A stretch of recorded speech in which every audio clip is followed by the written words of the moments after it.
दोस्तों जामिया मिलिया इस्लामिया का class 11 science का एंट्रेंस एग्जामिनेशंस आज सक्सेसफुली हो गया है और इस वीडियो में मैं आपके लिए लेके आया हूं आंसर की क्वेश्चन पेपर विथ आंसर की लेके आया हूं। मेरे पास सेट सी भी है, सेट डी भी है, लेकिन मैं सेट डी को सॉल्व करूंगा। किसका? दिल्ली का, यानी सेट डी का सॉल्यूशंस लेके आया हूं। इस सॉल्यूशन को प्रिपेयर करने में हमारे सबसे बड़ा योगदान है चित्रांश जी का, आदित्य गुप्ता जी का, रविशंकर यादव जी का, तारिक अनवर साहब का, अरमान खान साहब का और तौसीफ अंसारी जी का। इन 5-6 महारथियों ने मिलकर ये सारे क्वेश्चंस पेपर सॉल्व किया है। मैं फिर से इनका नाम लेना चाहता हूं, क्रेडिट देना चाहता हूं। चित्रांश सिंह जी का, आदित्य गुप्ता जी का, रविशंकर यादव जी का, तारिक अनवर साहब जो कि आईपीयू में पढ़ते हैं, अरमान खान साहब जो कि बायोटेक किए हुए हैं और गुड़गांव में रहते हैं। तो इन्होंने, तौसीफ अंसारी जी ने, सबने मिलकर बहुत मेहनत किया है, तब इतने कम समय में बहुत अच्छे तरीके से ये क्वेश्चंस पेपर तैयार हो गया है। तो सबसे पहले आपको इंस्ट्रक्शन बताना चाहता हूं कि पूरे इंस्ट्रक्शन में मोटा मोटी ये लिखा था कि निगेटिव मार्किंग कोई है नहीं, ओएमआर शीट आपको दे के जानी है और इसका एक कार्बन कॉपी आपको दे दिया जाता है। और किसी किसी को किसी सेंटर पे क्वेश्चन पेपर जमा करवा लिया गया है और किसी किसी सेंटर पे क्वेश्चन पेपर दे दिया गया है। ये मुझे समझ में नहीं आया। अब मैं आपको फटाफट क्वेश्चंस 1-2 से शुरू करता हूं, 100 तक जाऊंगा। थोड़ा समय लगेगा, ध्यान से देखिएगा। मैं मुंह से बोलूंगा आंसर की ABCD बोलूंगा और आप जरूर किसी पेपर पे लिख के रख लीजिएगा, ठीक है? क्योंकि आपको स्क्रीन पे कोई मार्किंग नहीं मिलेगा, क्योंकि आजकल मेरा कॉपी है, वीडियो का कॉपी बहुत जल्दी से लोग वीडियो चुरा लेते हैं। तो मैं आपको यही सजेस्ट करूंगा कि मैं बोलूंगा, आपको सुनना है। मैं ABCD आपको आंसर की भी दे सकता था, लेकिन मैं दूंगा, कोई कॉपी करके मेरा वीडियो अलग से अपना वीडियो बना लेंगे। तो दोस्तों देखिए, 1 से हम शुरू करते हैं। During the deficiency of oxygen in tissue of humans, pyruvic acid and converted into lactic acid in. पहला का जो आंसर है वो A आंसर है, साइटोप्लास्ट, ठीक है? बहुत सारे क्वेश्चंस में ऊपर भी गलतियां हैं और आंसर की में भी गलतियां हैं। कहीं ABCD ना देके ACC दे दिया है या ABB दे दिया है, ADD दिया है, लेकिन मैं जो आपको बता रहा हूं, जो बोलूंगा वो आंसर सही होगा। तो ये ऊपर क्वेश्चंस है, इसका आंसर पहला क्या है? A cytoplast. सारे सेट जो होते हैं ना, सब में क्वेश्चन सेम ही है, सिर्फ क्वेश्चन नंबर ऊपर नीचे है, बाकी सब में क्वेश्चन सेम है, चाहे सेट सी हो, सेट ए हो, सेट बी हो। तो मैं सेट डी लेके आया हूं, ये देखिए सेट डी दिख गया। तो पहला क्वेश्चन आपका पहला का ए था। दूसरा का देखिए, दूसरा है what is the pH of the saliva. जो आपके मुंह में सलाइवा होता है, लार जो होती है, उसका पीएच वैल्यू कितना होता है? तो दूसरा का जो आंसर है वो है डी। कितना आंसर है? डी। 6.2 से लेकर 7.4 के बीच में रहता है आपका मुंह का लार का पीएच वैल्यू। तीसरा देखिए, Which of the following hormones plays a major role in water reabsorption? Which of the following hormone plays a major role in water absorption? Reabsorption। तो तीसरा का आंसर है डी। क्या है? देखिए वैसोप्रेसिन। बायोलॉजी में जो शब्द होते हैं बहुत डिफिकल्ट होता है, प्रोनाउंस करने में दिक्कत होती है, तो मैं भी कुछ मिस कर सकता हूं, ठीक है? तो आप देखिए, आप ऑप्शन का आंसर की याद रखिए और ये पूरा नाम भी याद रखिए, क्योंकि की में आपको गड़बड़ी हो सकता है, क्योंकि क्वेश्चन पेपर में ही कितनी गलतियां हैं। तो which of the following hormones plays a major role in water reabsorption? Vasopressin. चौथा जो है क्वेश्चन ये है, oxygenated blood reaches heart by. Oxygenated blood reaches heart by किसके द्वारा? B is a correct answer. Pulmonary veins जो होते हैं, इसके द्वारा ऑक्सीजन ब्लड दिल पे पहुंचता है। दिल पे जो ऑक्सीजनेटेड ब्लड होता है, किस नस के द्वारा पहुंचता है? तो पल्मोनरी वेन के द्वारा आपका जो ऑक्सीजनेटेड ब्लड होता है वो दिल पे यानी हार्ट पे पहुंचता है। 4 क्वेश्चंस हो गए। देखिए फटाफट तैयार रहिए, आंख खोल के रखिए। 5वां क्वेश्चन है, बहुत लोग सो भी जाते हैं ना, इसलिए मैं कह रहा हूं आंख खोल के रखिए। Thrombocytes is another name for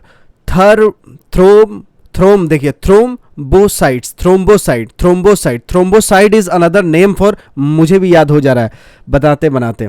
5वां का B is the correct answer, platelets, ठीक है? प्लेटिलेट्स का ही दूसरा नाम है थ्रोम्बोसाइट्स, जैसे बुखार हो जाता है, डेंगू होता है तो प्लेटिलेट्स कम हो जाते हैं, तो इसका दूसरा नाम क्या है? थ्रोम्बोसाइट्स। छठवां नंबर देखिए, which vitamin helps in vision, आंख की रोशनी के लिए कौन सा विटामिन जरूरी है? देखते हैं ना इंडियन फिल्म में सन्नी देओल गाजर खाता है बहुत ज्यादा, तो उस गाजर में क्या रहता है? तो छठवां का आंसर है विटामिन ए। जब भी विटामिन ए लेंगे तो आपकी आंख की रोशनी सही हो जाएगा।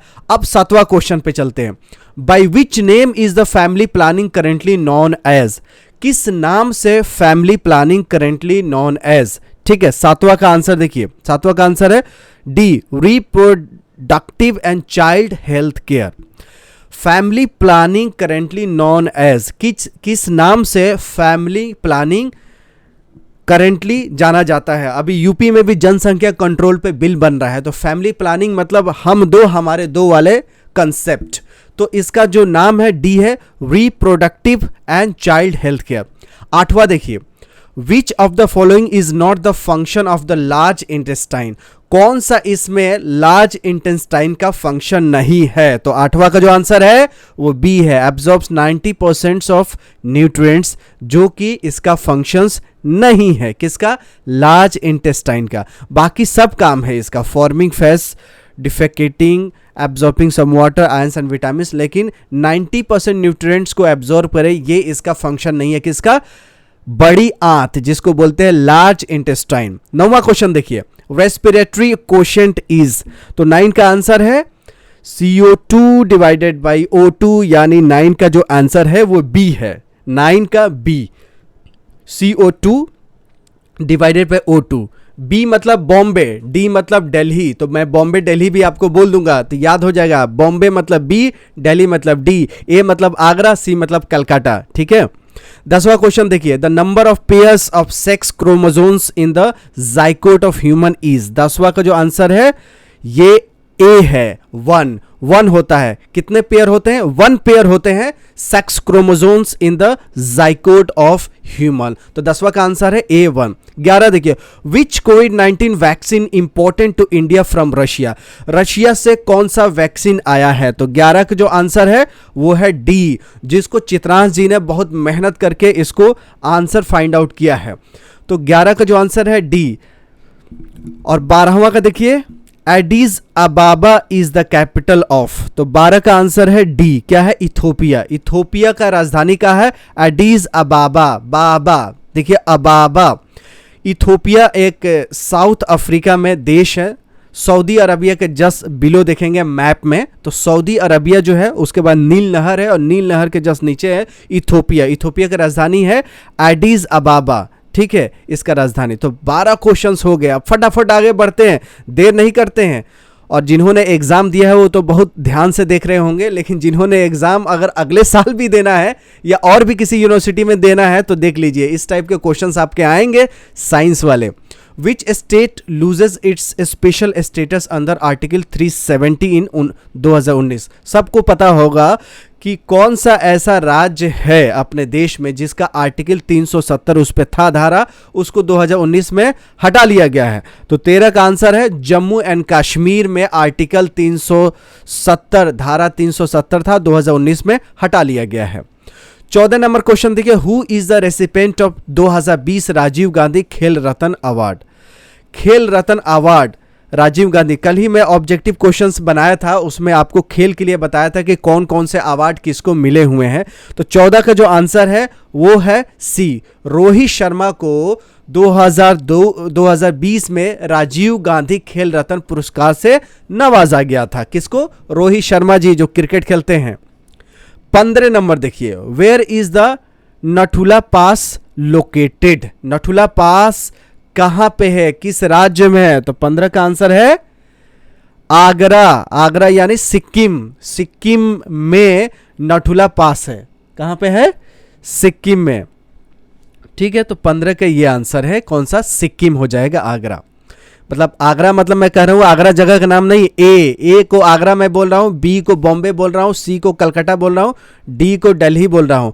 तो 15 का आंसर है सिक्किम। 16 देखिए, which of the following country is known as a place of the midnight sun? कौन सा देश को जाना जाता है प्लेस ऑफ मिडनाइट सन? तो 16 का जो आंसर है नॉर्वे।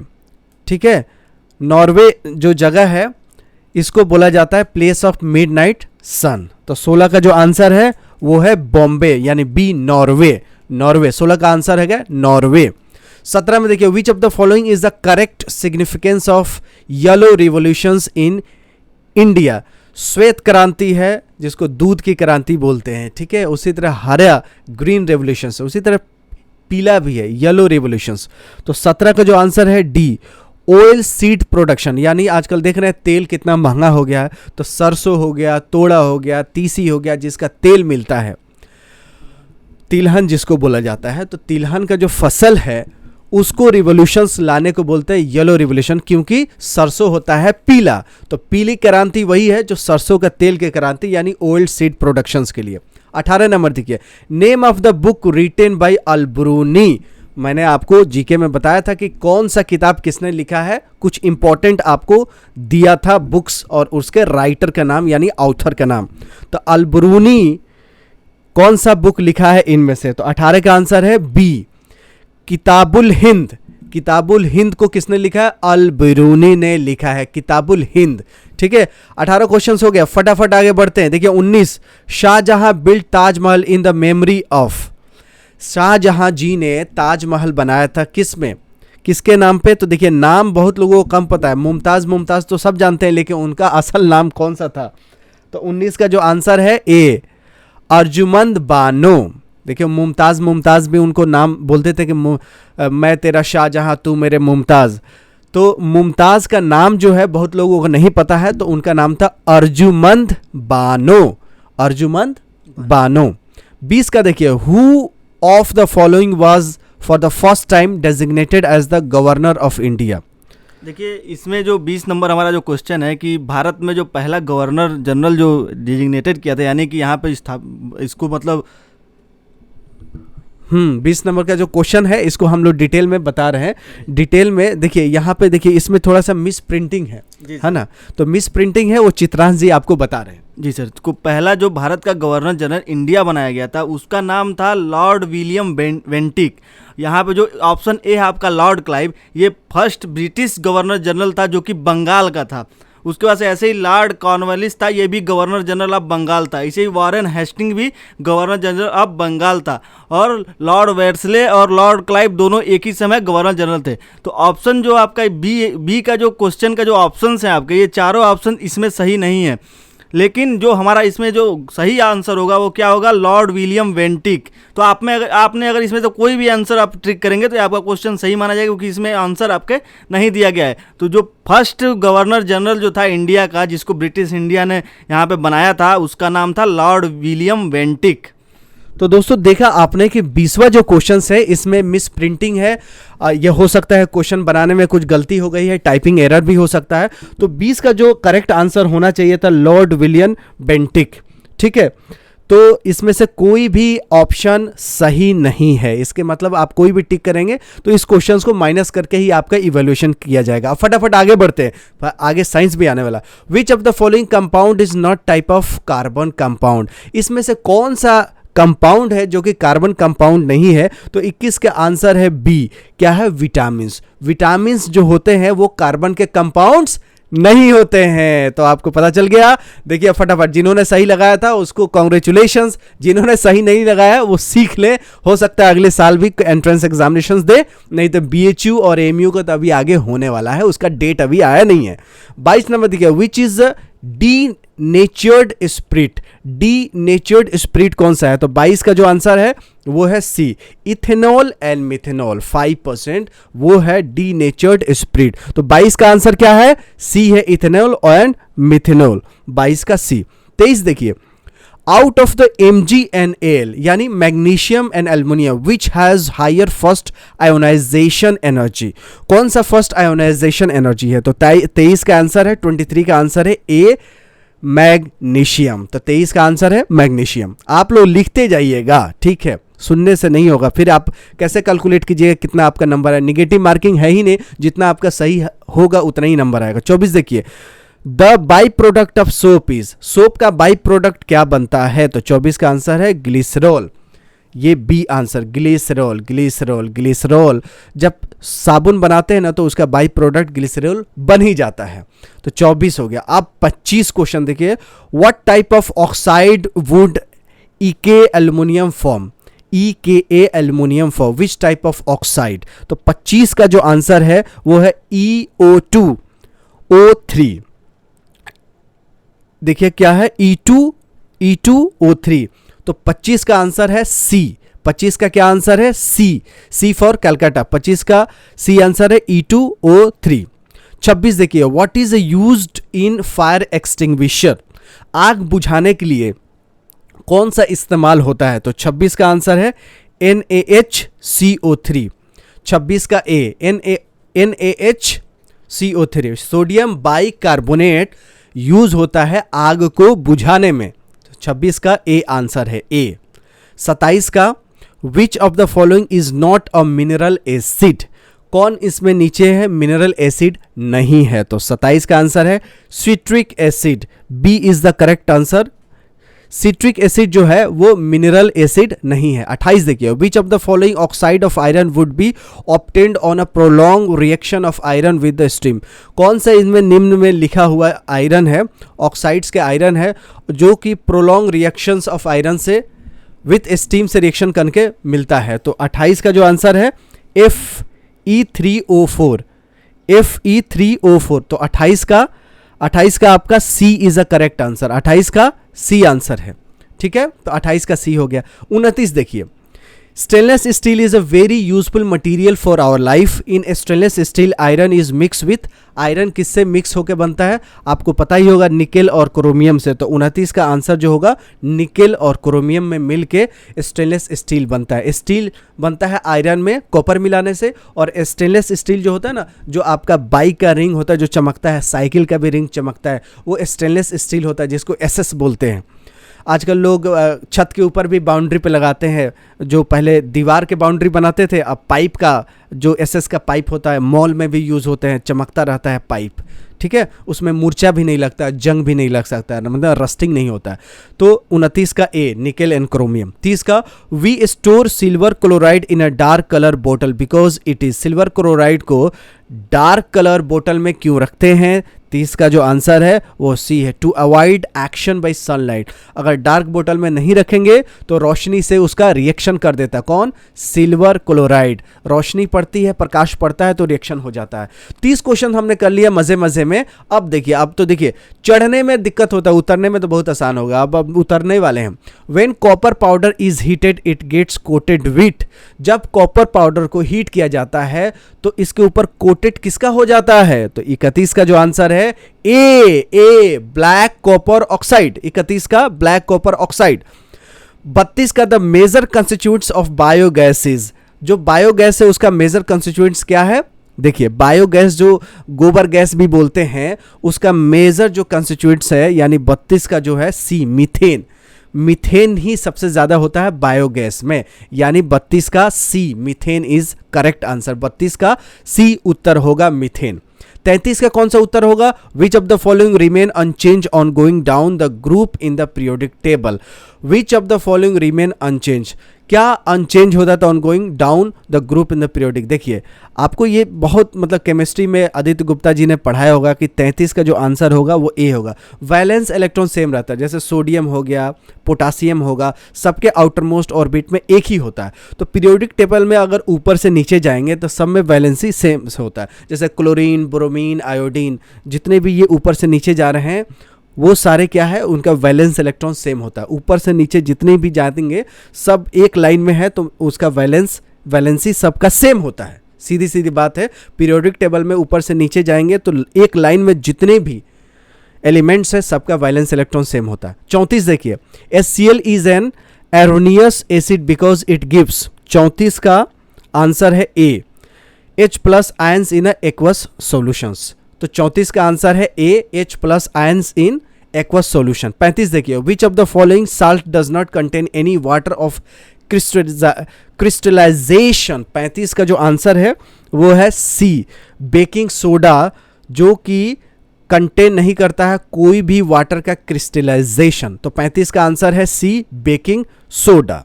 36 देखिए, इसका आप देखिए कैलकुलेशंस करना होगा, इसके लिए हम लोग अलग वीडियो बनाएंगे, लेकिन इसमें आपको आंसर बता देता हूँ। ये रेकरिंग दे रखा है, ये क्या है, इंटीजर है, इरेशनल नंबर है, रेशनल नंबर है, क्या है? तो 36 का जो आंसर है वो बी है। क्या है? Rational number. रेशनल नंबर मतलब पी बाई क्यू के रूप में लिख सकते हैं, ना ही मतलब जो रिपीट नहीं हो और टर्मिनेट भी हो जाए उसको रेशनल बोलते हैं। इरेशनल वो होता है जो ना ही रिपीट होता है ना ही टर्मिनेट होता है, यानी सेम नहीं होता। देखिए ये 38 रिपीट हो रहा है ना, तो सिंपल रेशनल नंबर है। अगर 38 रिपीट नहीं होता, कुछ और अलग अलग चीज़ें आती, तो वो अपरिमेय हो जाता है। क्या हो जाता है? अपरिमेय, मतलब इरेशनल हो जाता है। 36 हमने सॉल्व कर दिया, अब बस उतार है, अब चढ़ाव नहीं है। 37 देखिए, if 1 0 of quadratic polynomial is this then other 0। देखिए इसका सॉल्व तारिक भाई ने अभी किया है हाल फिलहाल, तो इन्होंने देखा कि इसमें x माइनस 5/3 का होल स्क्वायर आ रहा है, यानी यही दो रूट होंगे, एक 0 5/3 है तो दूसरा भी 5/3 ही होगा। ठीक है, तो 37 का जो आंसर है बी है 5/3।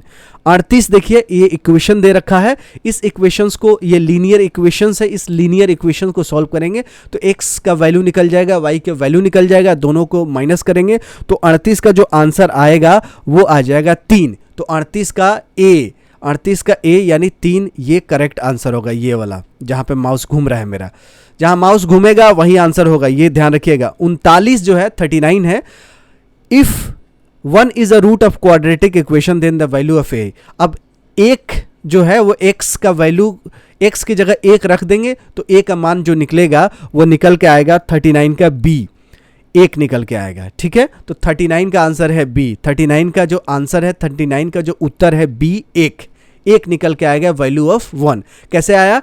x की जगह पे आप 1 रख के देखिए और इक्वेशन को सॉल्व कर दीजिए, 1 आएगा, a का मान 1 आएगा। 40 देखिए, 11 टर्म ऑफ AP, आपको पहले फर्स्ट टर्म निकालना है, उसके बाद डिफरेंसेस निकालना है, उसके बाद TN का फॉर्मूला लगाएंगे तो ये TN टर्म दे ही रखा है, उसके बाद आपका जो निकल के आएगा 40 का जो 11 टर्म्स निकल के आएगा वो हो जाएगा C -38। 40 का आंसर -38। 41 देखिए, a piece of wire 20 centimetre long is bent into form an arc of a circle.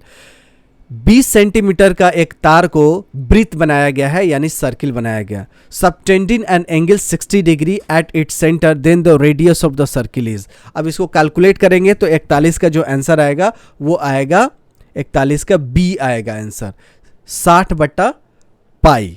60/पाई, तो 41 का जो आंसर आएगा 60/पाई, कैलकुलेट करिएगा। ठीक है, अब आगे बढ़ते हैं फटाफट। 42 देखिए, अ card is drawn at random from the pack of 52 cards. ठीक है, 52 का कार्ड्स है, पूरा जो ताश खेलते हैं ना, वो पूरा जो ताश का जो कार्ड होता है 52 होता है, उस 52 में से एक कार्ड निकाला गया है। The probability that drawn card is an, ये एस रहता है यहाँ पे। देखिए यहाँ पे अभी कुछ डाउट है, यहाँ पे कुछ मिस प्रिंटिंग हो गया। अगर एस का रहेगा ACE तो इसका जो आंसर आएगा 42 का वो है डी। क्या आ जाएगा? डी, 12/13। अगर यहाँ एस रहे तो। बाकी अगर आप लोगों को कुछ क्यूरी हो कि मेरा ऐसा आ रहा है तो आप कमेंट्स ज़रूर कीजिएगा, और जामिया 1-2-3 दिन में आंसर की भी इसकी रिलीज़ करेगी, उसको भी हम देखेंगे। तो 42 का जो हमने कैलकुलेट किया है इसका आंसर है डी यहाँ 12/13। अब देखिए 43 नंबर ये दे रखा है -1 के पावर समथिंग प्लस -1 के power something equal to 0, then n। यहाँ n है -1 के पावर n। अब मुझे देखना है कि ये देखिए मिस प्रिंटिंग है, तो 43 नंबर मैं सेट सी में देखता हूँ कि 43 नंबर क्या है, उससे पता चल जाएगा आपको। 43 के आसपास होगी। सेम क्वेश्चन सब सेट्स में है, तो मुझे वो जो सेट्स मिला है उसमें थोड़ा सा मुझे लग रहा है कि मिस प्रिंटिंग तो नहीं है, थोड़ा डार्क नहीं है, तो मैं आपके लिए डार्क लेके आया हूँ। इस डार्क में आपको पता चल जाएगा। -1 के पावर कितना है वो मैं आपको बता दे रहा हूँ।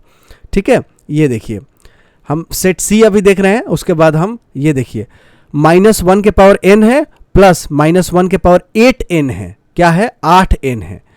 -1 के पावर n है और प्लस फिर ब्रैकेट -1 के पावर 8n इक्वल टू 0 है, तो n का मान है।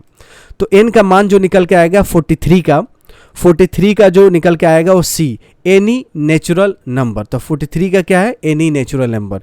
ठीक है, इसमें थोड़ा सा मिस्टेक था तो मैंने इससे ले लिया सेट सी से। ये देखिए ऊपर 8 एन है, इस पे एन है और नीचे -1 है।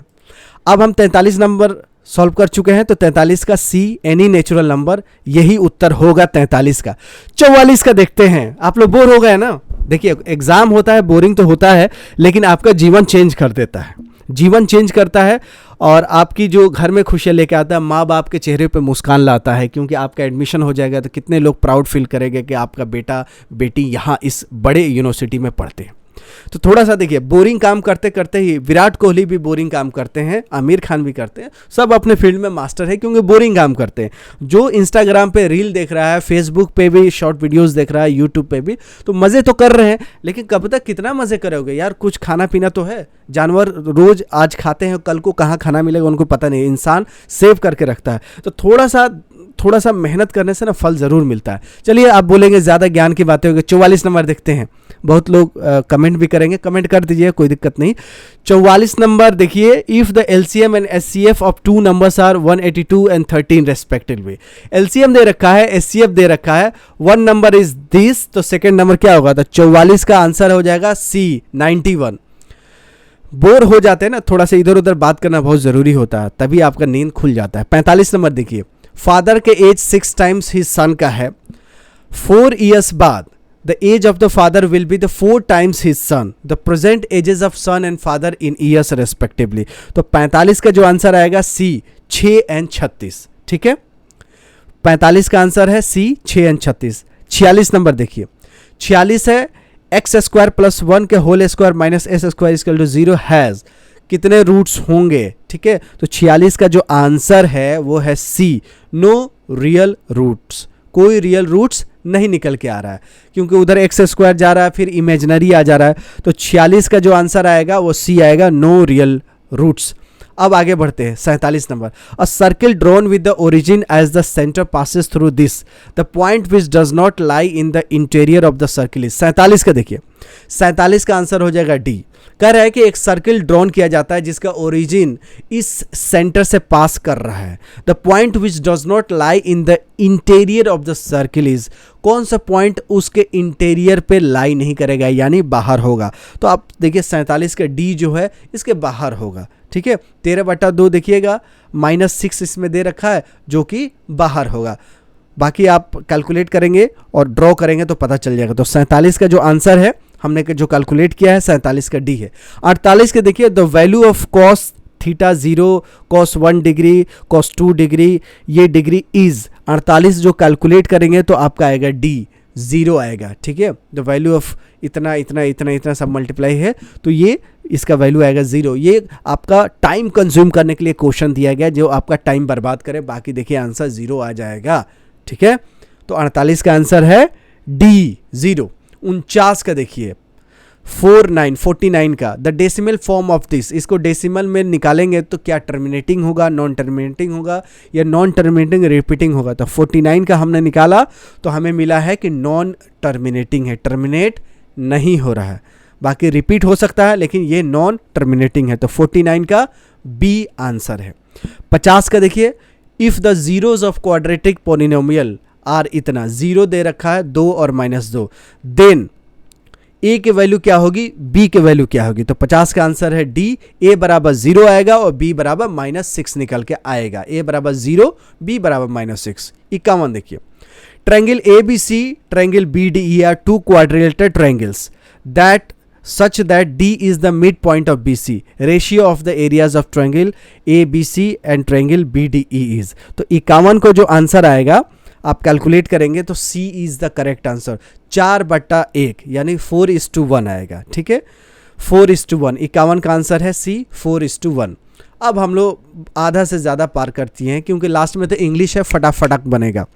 इफ़ द x साइन देखिए ये दे रखा है, then x is equal to, इसमें x का मान निकालना है। ठीक है, इफ इतना इजकल टू इतना, इतना इजकल टू इतना है तो x का वैल्यू क्या होगा। मैथ में तो हमेशा x का ही खोजा जाता है कि x क्या है, आज तक x का वैल्यू नहीं पता चला लोगों को। 52 का जो आंसर है वो b है, 1 है। ठीक है। 53 का देखिए, to draw a pair of tangent on the circle which are incline to each other at an angle of 35 degree, it is required to draw tangent at the end point of those two radii of the circle, the angle between which is.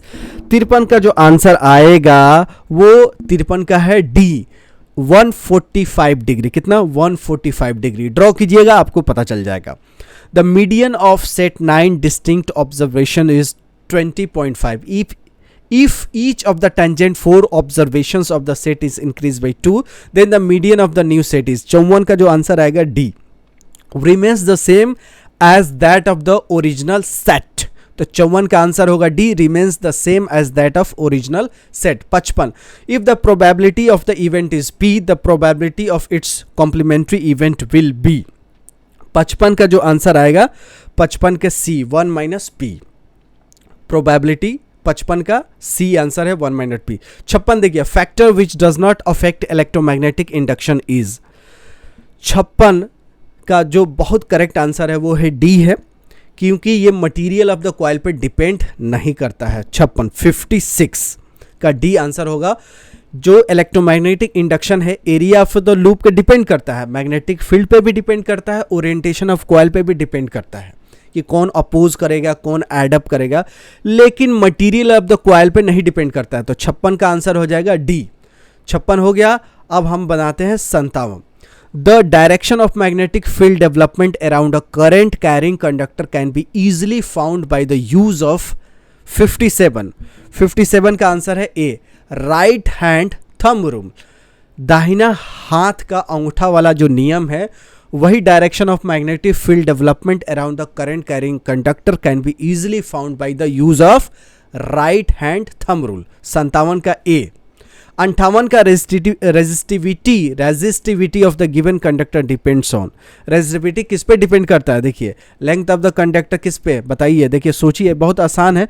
58 का जो correct answer है D, material of the conductor and temperature पे resistivity depend करता है। ठीक है, resistivity of a given conductor depend on. Rho जो होता है, रेजिस्टिविटी होता है, वो मटेरियल पे डिपेंड करता है और टेम्परेचर पे। किस पे? मटेरियल पे और टेम्परेचर पे। तो टेम्परेचर के हिसाब से रेजिस्टिविटी होता है, और मटेरियल के, कौन सा मटेरियल है, माइका का है, पेपर है, या एमोनाइड है, या आपका एस्बेस्टस है, मटेरियल के ऊपर डिपेंड करता है रेजिस्टिविटी। रेजिस्टिविटी डिपेंड करता है 58 का D answer, material of the conductor and temperature. 59 देखिए, 59 का जो आंसर होगा, bending of the partly immersed pencil in the water is due to. 59 का जो आंसर हो जाएगा B, refraction. Refraction, bending of the partly immersed pencil in the water is due to refraction। 60, the working of generator is based on। Generator का working किस पे based है?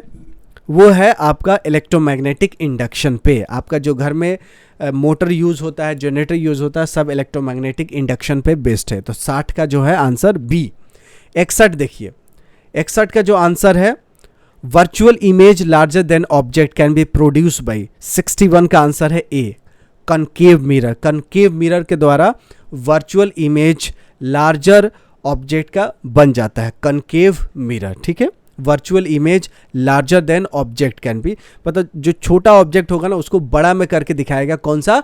Concave mirror. ठीक है, 61 का ए आंसर। अब 62 देखिए, two thin lens of power plus 10D and minus 2D are placed in contact. The focal length of the combination is। 62 का जो आंसर है B, प्लस 12.5 सेंटीमीटर। 62 का क्या निकल के आएगा? Plus 12.5 centimetre. 63 देखिए आप, 63 फटाफट, अब तो खत्म होने वाला है। The higher the frequency, frequency higher होगा तो वेवलेंथ क्या होगा? 63 का आंसर शॉर्टर। फ्रीक्वेंसी और वेवलेंथ एक दूसरा का उल्टा होता है। जब फ्रीक्वेंसी बढ़ेगा तो वेवलेंथ घटेगा, जब वेवलेंथ बढ़ेगा तो फ्रीक्वेंसी घटेगा। दोनों एक दूसरे के उल्टा है। ठीक है, फ्रीक्वेंसी और वेवलेंथ दोनों एक दूसरे के उल्टा है, जैसे कांग्रेस और बीजेपी है। तो 63 जो है, higher the frequency shorter the wavelength. ठीक है, जितना हाई फ्रीक्वेंसी होगा वेवलेंथ छोटा होगा। 63 का ए, शॉर्टर। 64 देखिए, an object at a distance of 15 centimeter plus 15 centimeter slowly move towards the pole of convex mirror। The image will get 64 का answer देखिए, 64 का आंसर आएगा डी। क्या आएगा? D, diminished and virtual. 64 का डी आएगा आंसर, डिमिनिश्ड एंड वर्चुअल। ठीक है, 64 का D is the correct answer. अब 65 देखिए, the image form by convex lens can B, the image formed by convex lens can B. 64 का तो आपको बता दिया ना, 64 का जो आंसर है डी है, diminished and virtual. Diminished and virtual, C and D में कंफ्यूजन था, तो D is the correct answer, diminished and virtual होगा 64 का डी आंसर। 65 का आएगा A, virtual and magnified. Image form by convex lens can be virtual and magnified. जो image convex lens बनाता है वो वास्तविक नहीं होता है, वर्चुअल होता है और मैग्नीफाइड होता है। तो 65 का ए करेक्ट आंसर। 66 देखिए, acid rain is caused by the oxides of, आपको एसिड रेन पता है जिससे ताजमहल बर्बाद हो रहा है और भी अपने देश के मोन्यूमेंट बर्बाद हो रहे हैं। तो 66 का जो आंसर है ए, कार्बन। कार्बन के जो ऑक्साइड्स होते हैं ना, कार्बन मोनोऑक्साइड हो गया, उसके वजह से एसिड रेन होता है। ठीक है, acid rain is caused by oxides of carbon.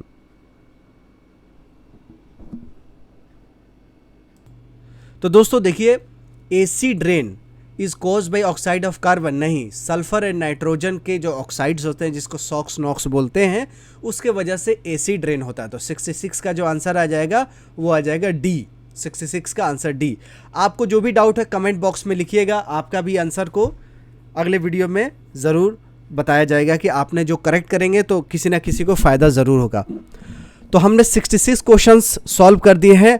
अब आते हैं 67 पे। Trophic level of ecosystem represents, trophic level in the ecosystem represents. 67 का जो आंसर है, 67 का जो आंसर है वो है सी, एनर्जी लेवल। एनर्जी लेवल ही इकोसिस्टम को ट्रॉपिक लेवल करता है कि कितना एनर्जी है। तो trophic level in ecosystem represents energy level. तो 67 का जो आंसर है वो सी है। 67 का आंसर है सी है, एनर्जी लेवल। 68 देखिए, to convert an AC generator into DC generator. हम अगर एसी जनरेटर हमारे पास है उसको डीसी जनरेटर में चेंज करेंगे तो क्या करना पड़ेगा? तो 68 का आएगा A, split ring type commutator must be caused. Split ring type commutator must be used. ठीक है, split ring type commutator use होना चाहिए। अगर एसी जनरेटर है उसको डीसी में चेंज करना है तो स्लीप रिंग टाइप कम्यूटेटर को इस्तेमाल करना पड़ेगा। तो 68 का आंसर ए है। 69 के calculate the current flows through the 10 ohm resistance in the following. 10 ohm resistance में कितना करंट फ्लो करेगा? 69 का जब आप कैलकुलेशंस करेंगे तो B is the correct answer, 0.6 A, 0.6 A, 69 का होगा बी। अब हम लोग 69 तो सॉल्व कर चुके हैं, अब 70 पे आते हैं। देखिए, ये है रेजिस्टेंस वर्सेस टेम्परेचर ग्राफ, यानी टेम्परेचर अब कंडक्टर का बढ़ता है तो रेजिस्टेंस पे क्या असर पड़ता है। तो ये देखिए 70 का जो आंसर आएगा वो होगा सी। ये है सी, मतलब टेम्परेचर बढ़ा तो देखिए शुरू में टेम्परेचर 0 पर रेजिस्टेंस कुछ भी नहीं रहता है। जैसे टेम्परेचर बढ़ता है तो रेजिस्टेंस भी धीरे धीरे बढ़ता रहता है, कंडक्टर का भी। ठीक है, तो ये क्वेश्चंस यही कर रहा था कि इधर रेजिस्टेंस है इधर टेम्परेचर है, तो ये कंडक्टर के केस में कैसा ग्राफ होगा? तो कंडक्टर के केस में ऐसा ग्राफ होता सी। ठीक है, 70। अब इसमें पूछा जाएगा कि सेमीकंडक्टर, इंसुलेटर के ग्राफ तो अलग अलग ग्राफ है, लेकिन आपको इसमें से पूछा गया है कंडक्टर का। ये कंडक्टर का टेम्परेचर वर्सेस रेजिस्टेंस ग्राफ 70 का सी होगा। 71 का which one of the following does not have a nucleus, किसके पास न्यूक्लियस नहीं होता? तो 71 का B is the correct answer, RBC, 71 का बी। 72 के in birds nitrogenous waste is, 72 का देखिए D, uric acid. In birds nitrogenous waste is uric acid. 71 का कौन सा था? 71 का बी, आरबीसी, और 72 का है आपका डी, यूरिक एसिड। और 73 का जो आपका आंसर है B, asexual reproductions. Apomixis means asexual reproduction. 73 का आंसर है बी। ठीक है, 74 का देखिए, a section of DNA providing information for one protein is called. 74 का जो आंसर है डी, जीन होता है ना, इनके इसमें जीन में है, बोलते हैं कि हम तो इतना दबंग आदमी है, वो हमारे जीन में है। तो 74 का जो आंसर है डी। अब हम लोग बस हल्का हल्का क्वेश्चन से और कुछ है नहीं। 75 दिए, a sex of human child depends on the sex chromosomes present in. 75 का जो आंसर है वो है आपका बी, क्या है, sperm. A sex human child depends on sex chromosomes present in sperm. 75 का बी। अब आपका सारा क्वेश्चंस हो गया, अब सिर्फ 25 क्वेश्चंस रह गए इंग्लिश का। ये देखिए, ये कॉम्प्रिहेंशन था। इस कॉम्प्रिहेंशन में क्या है, language is a wonderful gift to man. Language इंसानों को बहुत अच्छा गिफ्ट दिया गया है। No animal possess this gift.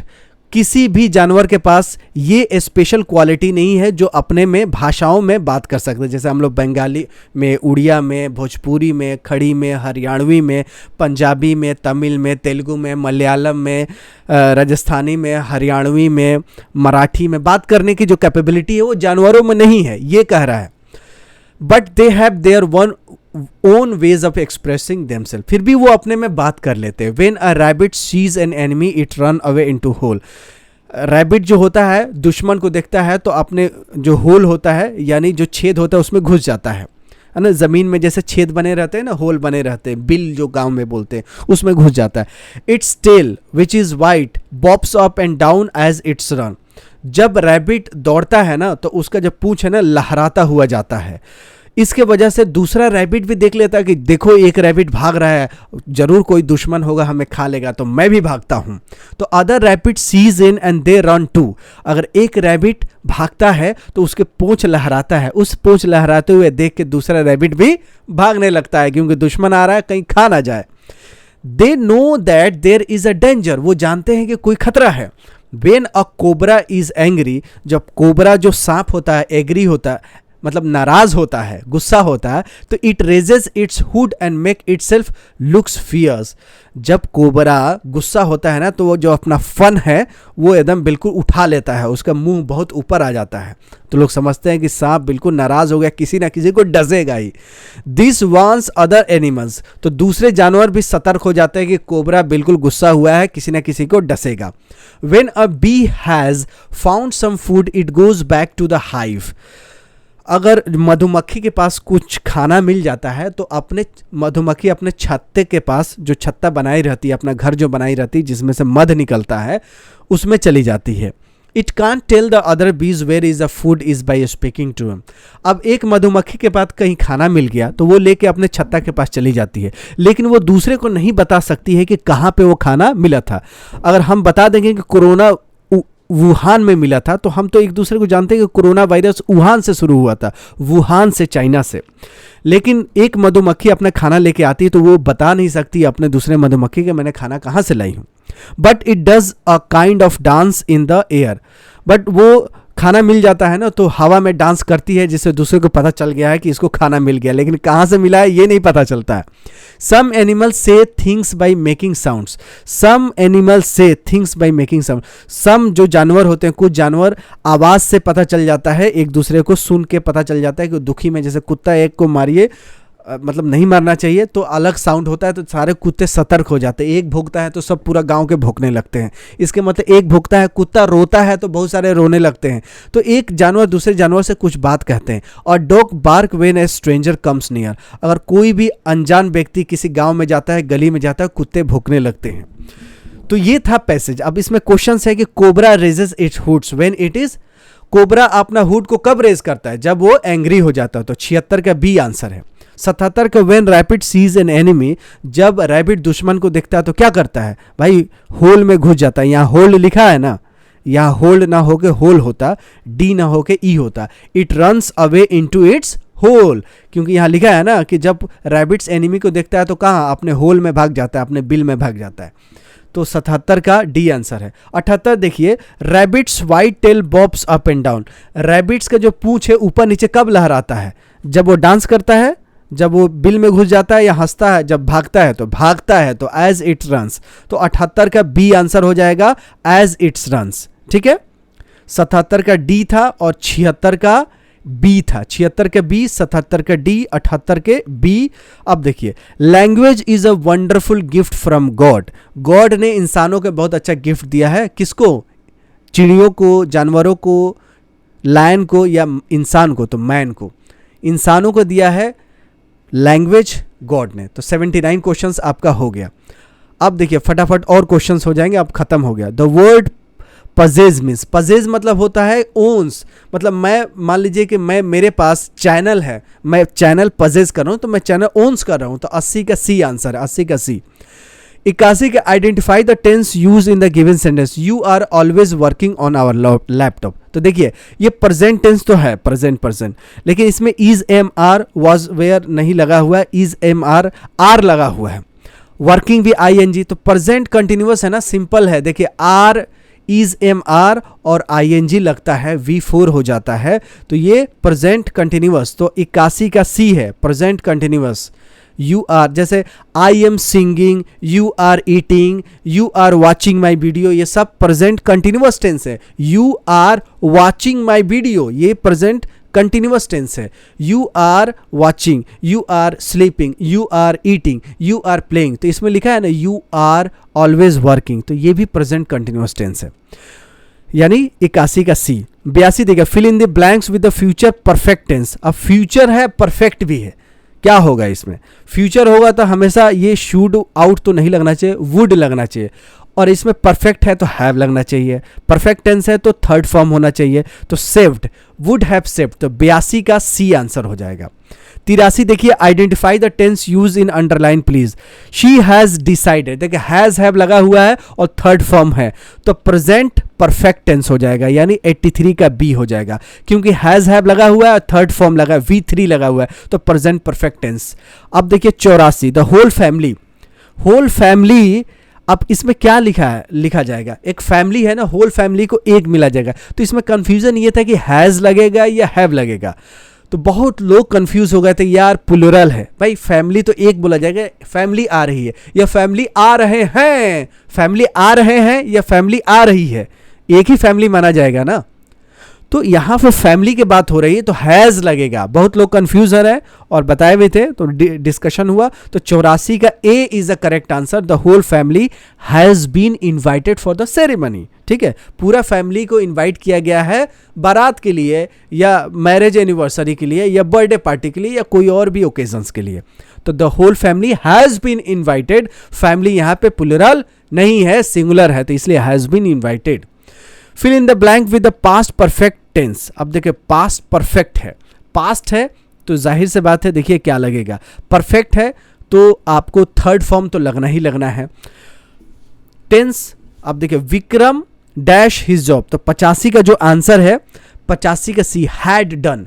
अब परफेक्ट में थर्ड लगेगा तो डू, डिड, डन, डन हो गया, और यहाँ पे हैड लगता है तो यहाँ पे लगेगा हैड डन, तो 85 का सी आंसर हो गया। और अब 15 क्वेश्चंस बचा है बस। ये देखिए आपको यहाँ पे डायरेक्ट इनडायरेक्ट में आपको दे रखा है, आपको डायरेक्ट से इनडायरेक्ट, इनडायरेक्ट से डायरेक्ट में चेंज करना है। यहाँ लिखा ये है कि 4 क्वेश्चंस दिए गए हैं, अल्टरनेटिव दिए हैं, इन विच एक्सप्रेस करना है sentence in the indirect speech. ठीक है, इनडायरेक्ट, डायरेक्ट में दे रखा है, इसको इनडायरेक्ट में बताना है। तो I reiterated I don't care about the job, तो 86 का जो आंसर आ जाएगा 86 का ए, इसका 86 का आंसर ए होगा। I reiterated that I did not care about the job, 86 का ए। 87 देखिए, the young man promise her that he would be there the next day, तो 87 का जो आंसर आएगा वो हो जाएगा B. The young man said, देखिए यंग मैन सेड तो सब में है, I promise to be here tomorrow, तो 87 का बी आंसर होगा, किसका? 87 का बी। 88 देखिए, he explain that he knew the place well because he use to live there, 88 का जो आंसर हो जाएगा वो ए हो जाए। I know the place well because I use to live here, he explained, 88 का ए आंसर होगा, 88 का A, I know the place well because I use to live here, he explains. अब 89 का देखिए, the old lady declare that she was going to walk where she please, they had the liberty, 89 का जो answer आ जाएगा C. The old lady said I am going to walk where I please, we have the liberty. तो 89 का जो answer है वो C हो जाएगा। The old lady said, old lady ने कहा कि I am going to walk where I please, we have the liberty, जहां आज़ादी है मैं वहां टलने जा रही हूँ, ओल्ड लेडी ने कहा। तो 89 का आंसर सी हो गया। अब आपका लगभग क्वेश्चन खत्म हो गया। देखिए 90 का, देखिए I wonder how many discoveries went unheeded. तो 90 का जो आंसर आ जाएगा वो B. I said how many discoveries go unheeded. ठीक है, 90 का आंसर जो है वो बॉम्बे है, बी है। 90 का B, I said how many discoveries go unheeded. 91, which punctuation mark should use for the exclamatory. देखिए कौन सा पंक्चुएशन एक्सक्लामेटरी के लिए यूज करते हैं। तो डंडा अंडा बताया था, तो 91 का जो आंसर हो जाएगा बी। एक डंडा खींच के नीचे बिंदी दे देते हैं, इसको बोलते हैं एक्सक्लामेटरी मार्क। इसको तो क्वेश्चन मार्क बोलते हैं, इसको कोटेशन मार्क बोलते हैं, इसको फुल स्टॉप बोलते हैं। तो पंक्चुएशन मार्क एक्सक्लामेटरी, जिसमें दुख खुशी के बाद जाहिर करते हैं, उसमें एक डंडा दे के नीचे अंडा दे देते हैं, तो इसको बोलते हैं एक्सक्लामेटरी मार्क। 92 देखिए, transform the given sentence in assertive, how gorgeous the sunset is. कितना अच्छा सनसेट है, सूरज डूबता है तो कितना अच्छा लगता है, तो कितना ब्यूटीफुल सनसेट है, इसको ट्रांसफॉर्म करना असर्टिव में। तो 92 का आंसर हो जाएगा C, the sunset is very gorgeous, the sunset is very gorgeous. 93 देखिए अब बिल्कुल खत्म हो गया। Transform the sentence into negative. Negative में आपको क्या करना है, transform the sentence into negative. Negative में कर देता हूं मैं, ह्यूमन इज मोर्टल, इसका निगेटिव हो जाएगा 93 का A, human is immortal. Not mortal नहीं आएगा, मोर्टल का उल्टा हो जाए इमोर्टल। जो बोलते हैं कि आत्मा जो है ना वो कभी मरती ही नहीं है, तो आत्मा क्या है, इमोर्टल है। क्या है, इमोर्टल है। मोर्टल मतलब मरणशील, मरने वाला, और इमोर्टल में नहीं मरने वाला। तो इसमें बहुत लोगों ने नॉट मोर्टल लगा के आया होगा, जो कि गलत है। तो 93 का हो जाएगा A answer, human is immortal. ठीक है, इसका निगेटिव बनाना है। जैक एंड जोन्स, देखिए यहाँ हैव बीन भी हो सकता है, हैड बीन भी हो सकता है। तो जिन्होंने हैव बीन लगाया वो भी सही है, जिन्होंने हैड बीन लगाया है वो भी सही है, क्योंकि दोनों ही ग्रामेटिकली करेक्ट है। तो 94 में जिन्होंने हैव बीन लगाया वो भी सही है, हैड बीन लगाया वो भी सही है। मेरे हिसाब से हमने क्या है कि डी का प्रायोरिटी रख के कर दिया है, had been. Jack and John बहुत हेल्पफुल थे, जैक एंड जॉन बहुत हेल्पफुल हैं, तो दोनों ही केस में ये सही है। तो 94 का मेरे हिसाब से जो बी भी मारेगा उसका भी सही होगा, डी भी मारेगा उसका भी सही, मैं ऐसे इसको डी मारता हूँ। अब चलिए लास्ट पेज रह गया है। लास्ट पेज में देखिए क्या है, लास्ट पेज में चूज द करेक्ट सेंटेंस, कौन सा इसमें करेक्ट है। तो 95 का जो करेक्ट आंसर है इसमें सी भी है और डी भी है, क्योंकि दोनों सेम है। देखिए ना, कुछ अंतर दिख रहा है, आई इधर भी है, आई इधर भी है, डू इधर भी है, डू इधर भी है, नॉट इधर भी है, नॉट इधर भी है, एक कंपनी इधर भी है, एक कंपनी इधर भी है, स्पेलिंग भी कोई अंतर नहीं है। तो सी और डी दोनों तो सेम है, जो भी मारेगा वो सही मारेगा। तो 95 का ऐसे सी होना चाहिए या कोई और ऑप्शन देना चाहिए, तो लेकिन इन लोगों को पता क्या, मिस प्रिंटिंग हो गया, सी भी वही दे दिया, डी भी वही दे दिया। तो जो लोग दोनों मारेंगे या दोनों में से कोई उनका सब सही हो गया, तो मैं मारता हूँ उसमें सी। ठीक है, वैसे डी सी में कोई अंतर नहीं, दोनों सेम ही है, लेकिन मैं सी पे टिक करता हूँ, आगे बढ़ता हूँ। What is the type of sentence is the following, it is a cold outside today. तो देखिए इसमें दुख खुशी की बात नहीं, इसमें क्वेश्चन भी नहीं है, इसमें कोई ऑर्डर भी नहीं है, सिंपल डिक्लेरेटिव सेंटेंस है। तो 96 का ए आंसर हो जाएगा, डिक्लेरेटिव सेंटेंस है। It is cold outside today, ठंडा है बाहर, तो ये डिक्लेरेटिव है। कोई ऐसे बात करते हैं ना, बोलते बाहर ठंडा है, तो हमने किसी से थोड़े बोलते हैं जाओ ये काम करो, तो उसके लिए इंपेरेटिव होगा। क्वेश्चन पूछे ये बाहर बारिश हो रही क्या, वो इंटेरोगेटिव हो गया। बोले यार बहुत बारिश हो रही, 10 आदमी मर गए हैं, तो ये एक्सक्लामेटरी दुख की बात हो सकती है। लेकिन तो ये लिखा है कि भाई आउटसाइड ठंडी है, इसका मतलब ये डिक्लेरेटिव सेंटेंस है। What type of sentence in the following, clean your room. देखिए अरे यार साफ कर लो अपने रूम को, तो ये क्या है, इंपेरेटिव है। तो 97 का आंसर हो जाएगा डी। इंपेरेटिव मतलब किसी को आदेशा सूचक वाक्य, जिसको आप बोल रहे कि यार ये काम करो, किसी को आपने बोला कोई काम करने के लिए, वो इंपेरेटिव ही हो जाता है, ज़रूरी हो जाता है। इंपेरेटिव मतलब ज़रूरी। तो क्लीन योर रूम मतलब इंपेरेटिव सेंटेंस। अब देखिए 98, टिक द करेक्ट ऑप्शन। बहुत कम ही लोग रुके होंगे, मुझे पता है, बाकी बहुत लोग स्किप कर दिए होंगे। Tick the correct option, exclamatory sentence. देखिए exclamatory sentence, tick the correct option. 98 का जो आंसर हो जाएगा वो सी, शोज एक्साइटमेंट। मतलब एक्सक्लामेटरी क्या करता है, तुरंत खुशी हो तुरंत दुखी भी हो, तो एक्साइटमेंट होता है। क्वेश्चन पूछने वालों को एक्सक्लेमेटरी सेंटेंस नहीं करते हैं, क्वेश्चन पूछने वालों को इंटेरोगेटिव बोलते हैं, कमांड देने वालों को इंपैरेटिव बोलते हैं, स्टेटमेंट जो बनाता है उसको डिक्लेरेटिव बोलते हैं। तो जो एक्साइटमेंट शो करता है उसी को एक्सक्लेमेटरी बोलते हैं। यार हम लोग जीत गए तो एक्सक्लेमेटरी सेंटेंस, हम लोग हार गए, दुखी हो गए, ये भी एक तरह का एक्साइटमेंट है। तो एक्सक्लेमेटरी, जहाँ सुख दुख की बात हो एक्सक्लेमेटरी होता है। और बहुत जल्दी से एक्साइटमेंट हो जाए, सडन फीलिंग हो, तो वो एक्सक्लेमेटरी सेंटेंस, इसमें डंडा अंडा लगता है ये वाला। अब देखिए वुड यू यूज़, देखिए ये इसमें सेंटेंस में थोड़ा सा बहुत कन्फ्यूज़न था। Beginning with a constant sound, मतलब एक फुल स्टॉप है, एक क्वेश्चन मार्क है और एक डंडा अंडा वाला है, एक कोटेशन मार्क है। कोई भी सेंटेंस शुरू करेंगे तो फुल स्टॉप तो शुरू में नहीं लगाएं। बिगिनिंग मतलब शुरू में क्या लगा सकते हैं? क्वेश्चन मार्क लगा सकते हैं? नहीं। एक्सक्लेमेटरी मार्क लगा सकते हैं? नहीं। डॉट लगा सकते हैं? नहीं। देखिए 3 इसमें चीज़ें हैं जो बाद में आखिर में लगाएंगे, यानी बिगिनिंग नहीं, स्टॉपिंग, जहाँ ख़त्म हो जाएगा, फिनिशिंग, जहाँ पे फिनिश हो जाए सेंटेंस वहाँ पे डॉट लगा सकते हैं या क्वेश्चन मार्क लगा सकते हैं, या डंडा अंडा एक्सक्लेमेटरी सेंटेंस लगा सकते हैं, एक्सक्लेमेटरी मार्क लगा सकते हैं।